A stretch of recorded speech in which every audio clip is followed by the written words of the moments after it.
My job today is to launch this work, although of course it doesn't really need launching because it's already underway. But like all these things, a launch doesn't happen when you start, surprisingly enough.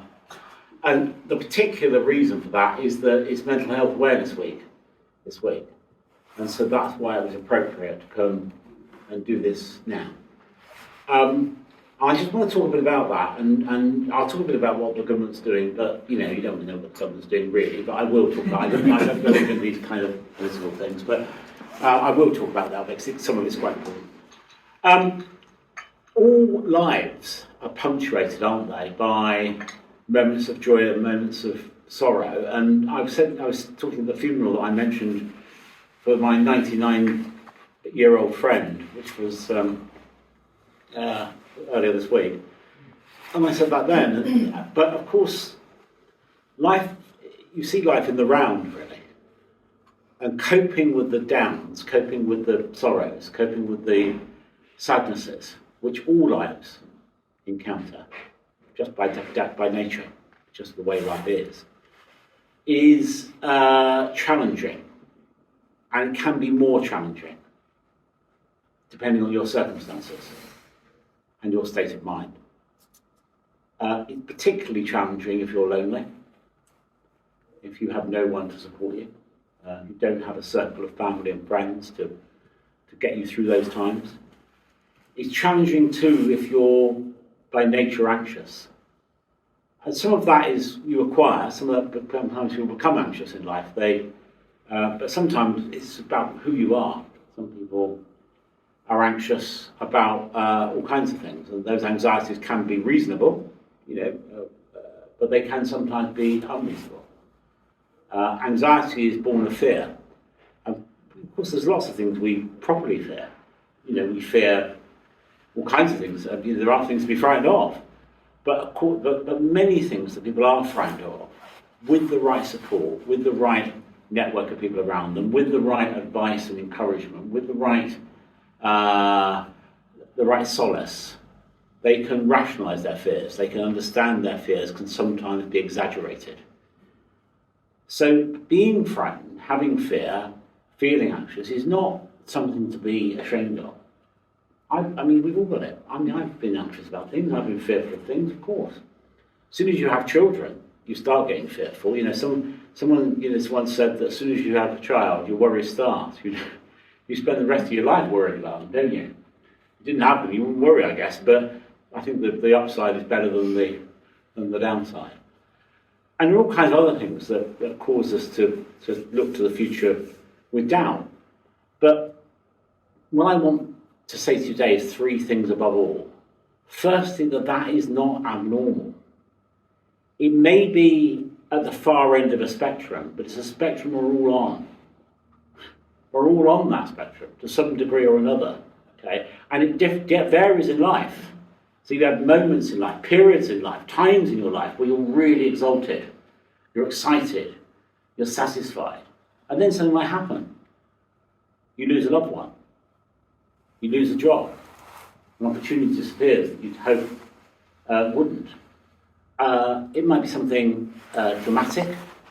Talking earlier, one of my closest members of staff just very suddenly, out of the blue, on Monday, found that her younger, mark me, sister had died, with no warning, with no previous illness. Just found sitting in a chair. And dealing with that is an extraordinary thing. And she'll rely on her family and her children and her husband, but also all the people around her to get through that.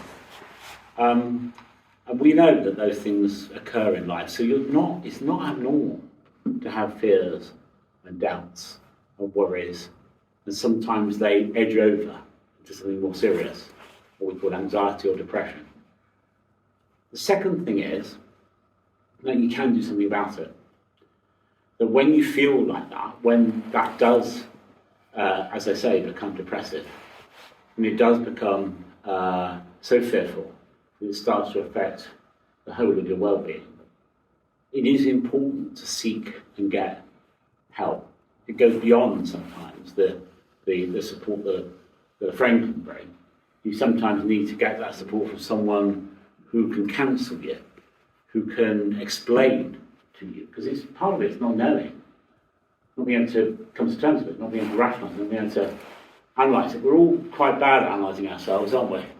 It's much easier to know other people than it is to know yourself in a funny kind of way. It seems a strange thing to say, because you see yourself through a particular prism. Other people see you with clearer eyes sometimes, literally and metaphorically. And so that support, that counselling, is really vital. And why this is the work that's being done in Spalding, and we met and talked about it, didn't we? Is so valuable. Is it brings people together to share their stories, to compare and contrast their lives, to talk about how they've got through things, the journeys they've travelled, to get to a better place. That's my second message to you. And the third, I think, is that what I can do in Parliament, but also personally, individually, is to help people get what they need when they need it. I mean, I had surgery today, and people come to me with all kinds of problems. When I first became an MP, my father was alive, and my father was very political person. And I said to him, "Don't I get hundreds of letters every week?" He said, "I don't believe you." I said, "I do, hundreds of letters every week." So he said, "Well, who from?" I said, "From constituents, with all kinds of different things. All the things you can imagine, and loads of things you can't even imagine." I showed him the I have a plastic sort of box on wheels with all these letters in. So he said, "Do you know," he said, I can't remember how old he was then, 80, let's say. "I'm 80, I've never written to an MP in my life." I said, "Yes, but a lot of people do." And there are all kinds of things which worry people, which make them anxious, which make them fearful, which sometimes I'm able to help with. It could be a housing issue, it could be a health issue, it could be a benefits issue, it could be a pension issue, it could be any number of things. It could be a neighbour dispute, it could be an issue with some government agency or private body. And sometimes it can be something that comes out of the blue. I had a constituent, I won't name them because obviously these things are confidential, who was the victim, and this is not that uncommon, as you will all know, of a fraud. Suddenly found that someone had got into his account remotely, taken immense amounts of money out of his account, large sum money. It's kind of life savings, really. And his bank hadn't checked the warnings, all the signals, all the red lights, as it were, that should have come on, hadn't. And this chap came to me, and he said, "This has affected my mental health." He said, "It's not just the loss, it's the way I feel that I've been invaded, really." And that often happens when people are victims of other crimes, burglaries and other such things. And I thought to myself, and he came to me to see what I could do to get the money back, of course, that's the key thing, but also to find the perpetrator. We'd work with action fraud things. But that's just one example. That's someone's mental condition, how their well-being can be dramatically changed. So these things aren't always gradual, they're not always lifelong. Sometimes they are. Some people have anxiety all through, fears all through a whole period of their life. Might be for years, and they need perpetual support and encouragement and advice and friendship and solace and so on. But sometimes it can be an event that triggers a change, kind of just described. So we're all potential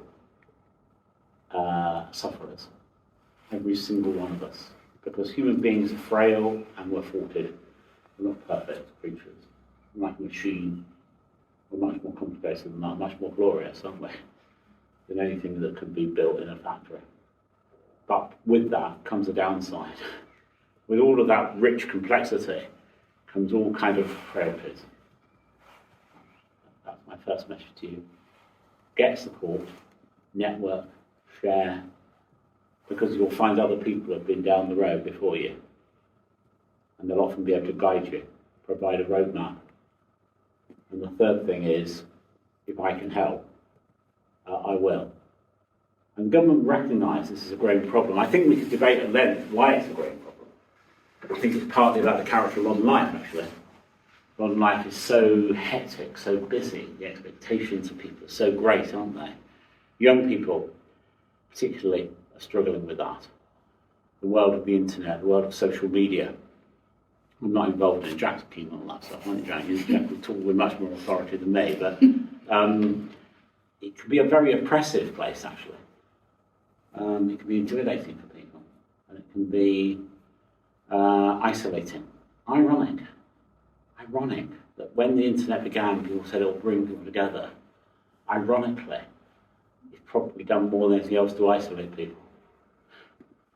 And for young people, with all the struggles that they have with growing up is difficult enough as it is, isn't it, for all of us? All those transitions and changes and and things that we all go through and going from a child to an adult. It's an enormous pressure. So I think that's part of it. The hectic character, the nature of modern life. Changing family structures and communities too. Communities were once intrinsically more supportive. You knew your neighbours looked out for you. It's the way life was. Most families had a relative that they took care of, often an older person, who they went the extra mile to do. And that's as families have become more distributed, live further apart, that's become a problem too. And there are other things which we haven't time to go into, which but I think are features of the modern world. I mean, when, just tell you an aside, when 24-hour news first started, I was in a meeting. I was in Parliament, actually. It was right at the beginning of my time, in the 1990s. I'm in this meeting with people, and I said, this is a disaster. Why do all this? And they all looked at me as I came from London. And they said, well, how could it possibly be that? I said, why don't I want to know the news all the time? I don't need to know the news all the time. Why do I need that? And they all thought it was bizarre that I should be thinking we shouldn't be constantly bombarded with more and more information, more and more data, more and more facts, more and more alleged facts. What we need to build in our society is a more harmonious, gentle society. A society where people are less driven by self-interest, less obsessed with trivia, with the facile, and particularly with material interests, and reconcentrate on the eternal truth. Because truth really hasn't changed. What's good? The good life, as much as it always has been, is informed by the same values that are lifelong values and eternal values. They're the same things they always have been.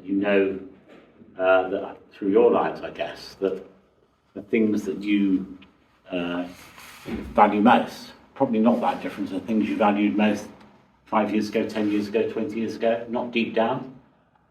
And so that's the kind of world we need to build. More gentle. Take some of the pace out. Some of the demands out. And when the pace and demands are less burdensome, the fear, the anxiety, and the depression that sometimes leads to are diluted too. So my advocacy today, this is nothing to do with anything the government have ever said, and it probably isn't in any official document anywhere, is if you possibly can, escape to a quieter life. I try and do that. I'm not on any social media, I'm not on the internet, I don't have a device or a phone, that's the only thing I've got. I know that's a bit indulgent. I know you'll say, well, you've got staff that do stuff for you, and it's true, it is a bit indulgent. But in my personal life, I don't want to be in that world. Why don't I want to be in that world? I want to be in a gentler world. And I think we can all strive to be so and try and resist some of the things that make people sad and make people feared and make people anxious. Now, the government aren't actually doing something useful. There was a heckle from back there, and someone said, for once. No, they didn't. The government aren't doing something useful. So last year, the government, because the government recognised, I think Parliament recognises this, as I said, is a growing problem by any measure, really. The number of people who are presenting for treatment, the number of people who are seeking help is growing, and it's partly for some of the reasons I said.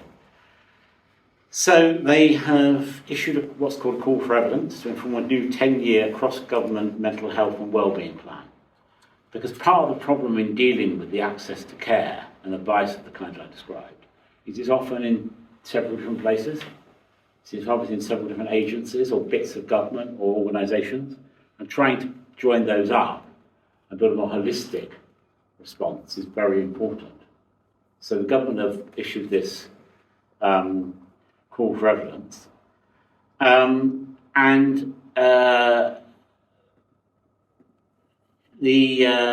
they've appointed a chap called Dr. Alex George, who I'm told is it says on here he's a TV star, but you might say that living quite a life, I wouldn't know that really.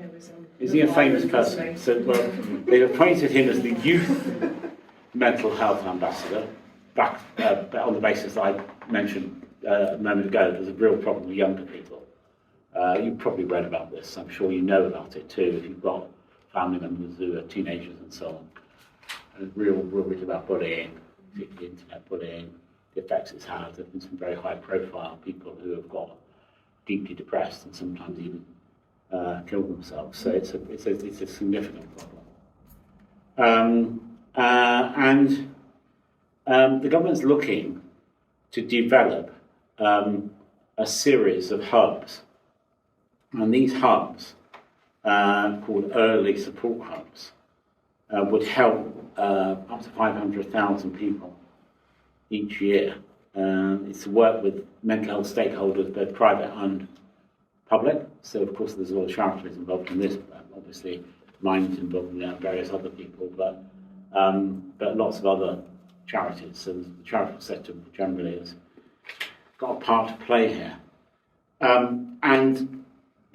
We're going to publish a strategy which will include mental health. It's called a condition strategy. And that joined up strategy will ensure that mental health conditions are considered alongside physical health, because that's the other thing. You know, physical well-being and mental well-being are closely tied. We talked about that when we were chatting informally. It's closely tied. And it's both ways round, actually. It's both ways round. So if you're coping with a physical condition, an acquired disability or infirmity of some kind, or just going through a period where you're being treated for something medically, that can have an incredibly damaging effect on your well-being, your mental well-being. Coming to terms with that. I remember when I was very ill in my early 20s,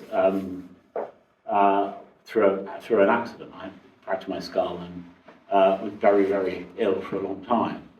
And I remember I went through a series of stages. First stage was, why does this happen to me? You all know the feeling I'm in, don't you? Why me? Why does this have to be me? Why can't it be that person down the road? Why does it have to be me? Why was I singled out for this? The second stage is when you think, what can I now not do that I wanted to? What doors has this closed? What avenues has this ended? What opportunities has this robbed from me? And then you need to get to the third stage. And the third stage is, yes, but what can I do? What avenues can I explore? What opportunities can I still take advantage of? What new horizons can I look to? But getting to that third stage is quite tough. And you tend to get to that third stage when you start to feel physically better. You know, where you're going through the worst of the physical ill health. It's very hard to get to that third stage.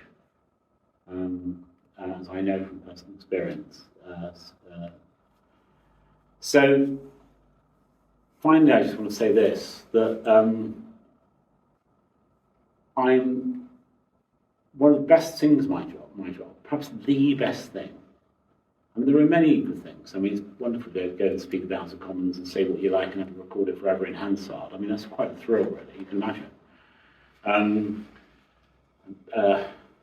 But the best thing of all is the difference you can make to individuals, really, and families.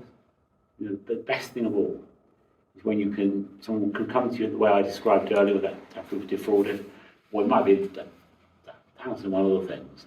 You feel you can make a difference. You can't always, actually. I can't always make a difference. I try, but I can't always make a difference. But when you do, it's immensely uplifting.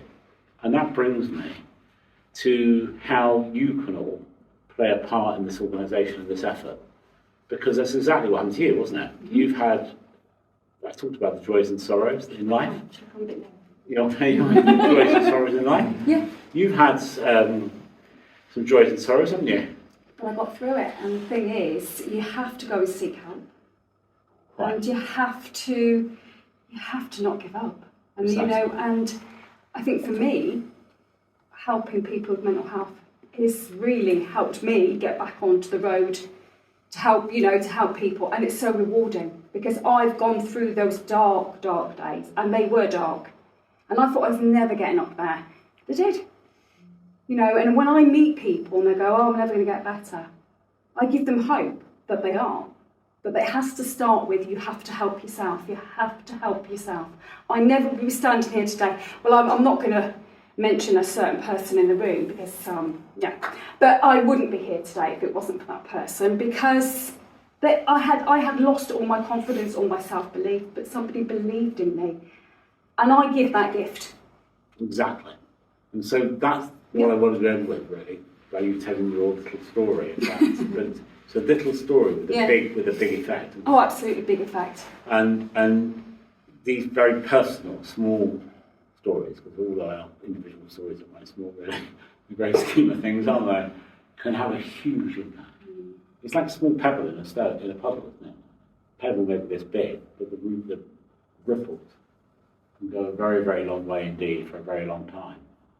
And turning the challenge you face into something positive is perhaps one of the best ways of making the journey I described. So that third stage, you say, what can I do? What opportunities are there? What's my mission? What am I going to do next? Getting to that point, am I delighted to be here? Delighted to play my small part. Anything I can do to support you, I will. And you can be sure that I will not neglect mental health as an issue. Some people say, "Oh well, it's not glamorous. It's only affect people don't like to talk about it." And of course, that's true to some degree. But that doesn't mean to say that we don't need to. That's why I was delighted to accept the invitation to be here and support Mental Health Week and support all the work that's going on locally. So thank you very much. And we were. Thank you. Thank you. Right, thank you, and thank you, Vanessa, for allowing me to talk today. When I was obviously talking about mental health, and mental health is important, I was trying to pick out what subjects, what should I talk about. And when you look about on my back of my life, I don't realise how much mental health has affected me and what we do. And we'll talk a lot more about that. But also, where do I start with mental health and where do I start with my journey? For me, the crucial year, again, 2000. Everyone remembers 2000 when the world was said to go to the end because of computers and everything else. Lots of changes and lots have happened, like John Hay said. At the end of the day, 2000 was one of the real last good times for our family. We had, I think most people remember where they was on New Year's Eve, 1999. I spent a lot with my family on 99. I think that's sometimes most important to our family and our friends, and we can all do parties, but actually spending that year and that kind of time was actually on 1999 with my family. However, did I know that was probably the last time we could spend it with our family, because 2 years later I started to lose a lot of families. To go through grief with what we went through, so we lost 2 people every 6 months for 3.5 years. To go through that as a family was tough, difficult, and as a collective group we had to deal with that. And you imagine losing your nans at Christmas, how Christmas was felt. Christmas is supposed to be a celebration, a joy. That Christmas, we didn't celebrate Christmas. We didn't do anything. We just had Christmas. It just existed. Now, it puts a lot more spend onto what we do with Christmas. We enjoy Christmas. We've been through those real dark times where every Christmas we were just thinking, Chris made that kind of person because we lost that person. We lost these people, we lost that. And these are not just old people. we lost a person to a car crash, a really freaky kind of car accident. We was wondering, where is it going to end? What is it going to do? When you're dealing with grief and that kind of deep pain with family, it's very difficult. And you only have each other to lean on and deal with. And when you are, strange enough, with our family dynamics, even though we've got dad and mum, I'm the matriarch, which is very strange for an elder son, to be the matriarch who's supporting everyone else, because everyone else supported us. So obviously making sure I take care of myself is also important. But obviously, 2000s, I didn't understand mental health. I don't think anyone else really understood mental health, and I think that's what we could see, the journey of mental health from 2000 to now. Back then, wasn't really recognised. It was just something that someone kind of talked about, but we didn't really understand and didn't understand what we're going through. And it kind of encapsulated with what I went through later on. Losing my sister at 37 as a shock, completely healthy person, to lose that person, that young person at 37, is a very tough thing as a family. But able to deal with that a lot sooner, a lot later, understand about my mental health, about understanding how we can support the family dynamics, making sure that we all talked and chat. Tried to. My brother didn't really talk about it, and what he did was he went to drink. He was dealing with that. Didn't go, not a total alcoholic, but on those kind of days with a funeral, that thing, he didn't want to talk about it. He would go out and do drink. What I did, I talked to a person. I had those people, had that support network, not my family, but I had people to deal with that, and deal with that grief, deal with that mental health, when we're dealing with that down, low period in what we deal with. And even recently, making sure that when I lost my dad, again, me supporting everyone else, making sure everyone else is okay, but also I had to make sure I'm okay. We always want to make sure, okay, we help each other, but also we've got to make sure we look after ourselves at the same time, and making sure that we do things that's good for us ourselves.